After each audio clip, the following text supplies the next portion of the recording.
Hello and welcome to American Mogul.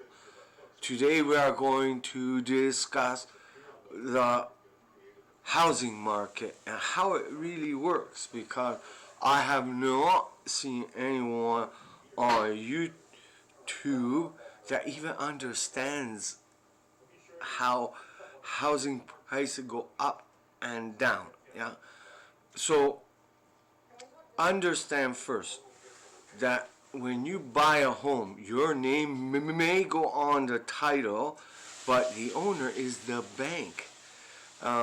Banking systems since time immemorial have created boom and bust cycles, and what happens, right? And you see it today.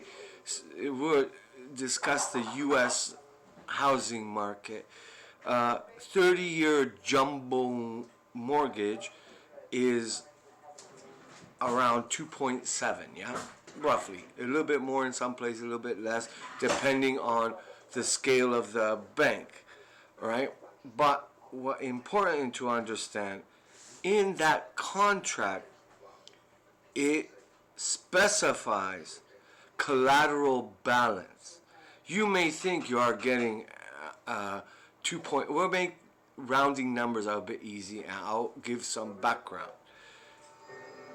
On a conventional mortgage, which 20% down is the only way you can get these rates.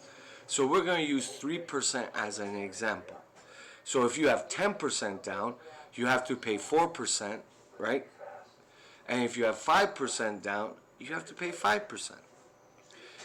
So what people don't understand, by lowering interest rates, the central banks and the banks are big money center banks, regional banks, they issue where 20% down a collateral balance at the lowest rates, which we are going to call 3%.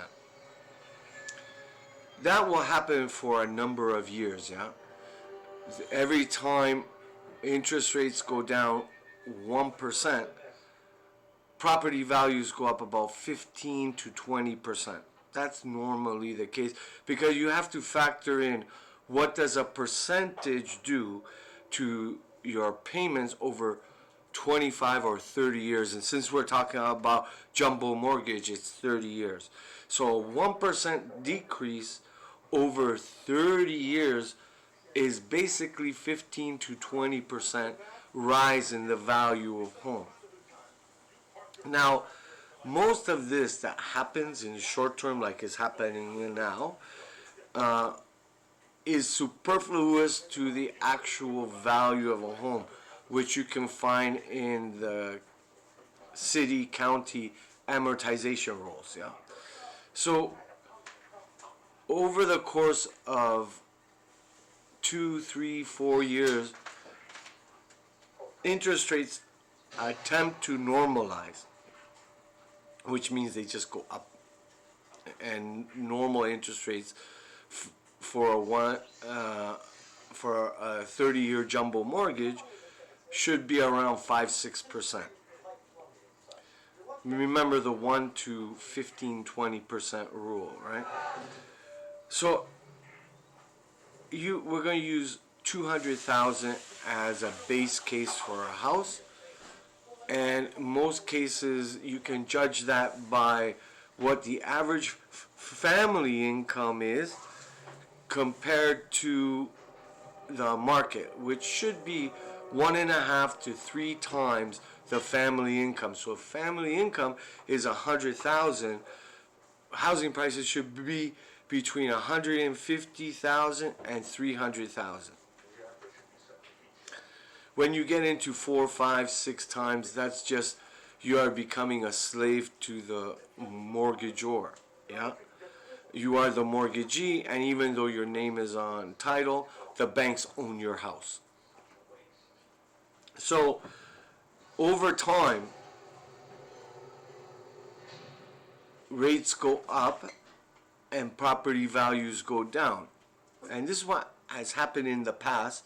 In 2008 is the closest example. And what happened is market went down 20, 30%. So all these people who thought they had mortgages, low rate mortgages, when they went to the bank to either lock in or refinance, they found that their collateral had evaporated in the downturn of the housing prices. And then the bank says, well, if you want these rates, for example, what today is, let's say in a year, 2 years, 3 years, that rates go up, housing prices go down. So if you bought a $200,000 home with $40,000 down, in that period of time, your property could have went from 200,000 to 180,000, which means instead of having 20% down, your collateral is now 10%, right? Now, when they refinance, you're no longer eligible for the lowest rate of 3%. You are now at 4%, or in some cases 5%. The next thing you know, the bank is saying, okay, if you want to continue in this contract, you have to increase your investment in the home to keep the collateral balance in check. How many people have, in case of a 20% downturn in housing prices, which is normal, you can have that at any time, increase in supply, increase in interest rates, the prices can adjust quite quickly. So if housing prices go down 20% and you have 20% down, now the house is not worth 200,000 but 160, the bank has no collateral in the home. So it's a riskier loan, and the bank has to charge you a higher interest rate. This is what's left out of the conversation. This is what happened in 2008. It's happened before. It'll happen again. And you will have to come up with 20% of 160,000 or 32,000 to maintain the collateral balance to allow you to have those lower interest rates. How many people have that? Not many. So then what happens is people, if they have some equity left, 5%, 10%, they want to sell and at least pull that money out, because if not, the bank takes the home over and the bank then sells it to like a investment firm like BlackRock or Berkshire Hathaway, and those big companies thrive on these fluctuations in the housing market.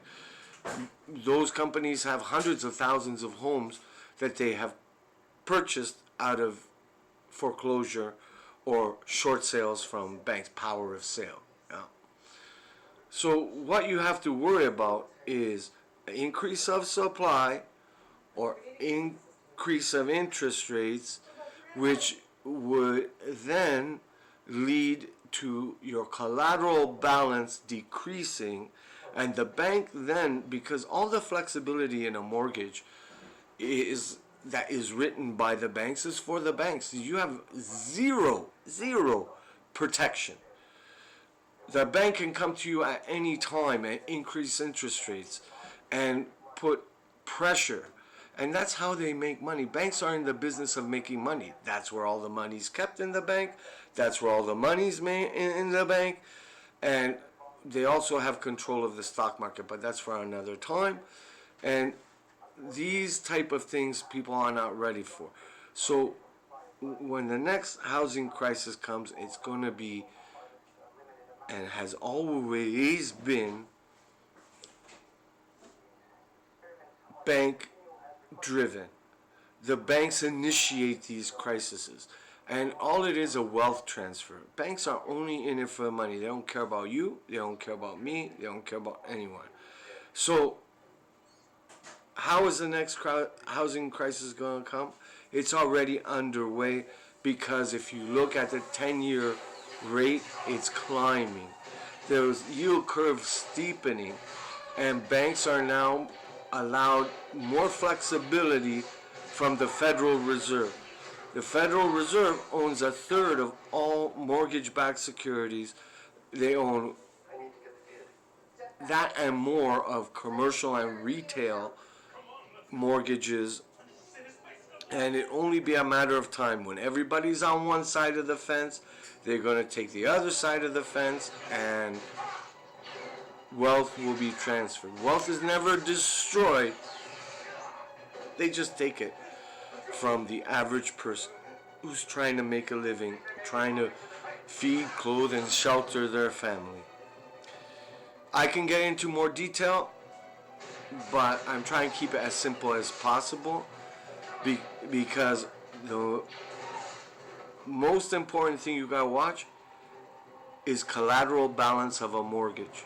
Once that starts to lean in the favor of banks, people just don't have the funds to right size and get the cheapest rates possible. They find out that out of the blue, what they thought was a 30-year fixed jumbo mortgage is not a 30-year fixed jumbo mortgage. No bank in the world would lend you money 30 years at a lower than inflation rate.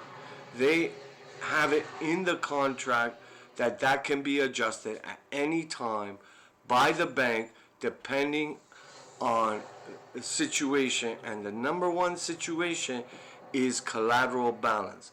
If you have a 30-year fixed jumbo mortgage, conventional rate 20% down, and the market corrects, you will be out of balance and the bank can readjust your interest rate. That will increase the supply. Then prices will go down further, and at the end of the day, the big investment firms, the big banks, and the central bank will take over all the housing. If you don't protect yourself, you're just going to be another victim over the eons that has happened since they started selling caves to stone men. You know, in the Stone Age, cavemen bought caves maybe for a goat, who knows, right? Whatever currency was at the time. Now it's governed by interest rates and collateral balance. So if you cannot afford to readjust, be prepared to lose your home. Okay, if you want information on more detail about how this works or any other topic, I'd be more than happy to explain. But God bless, and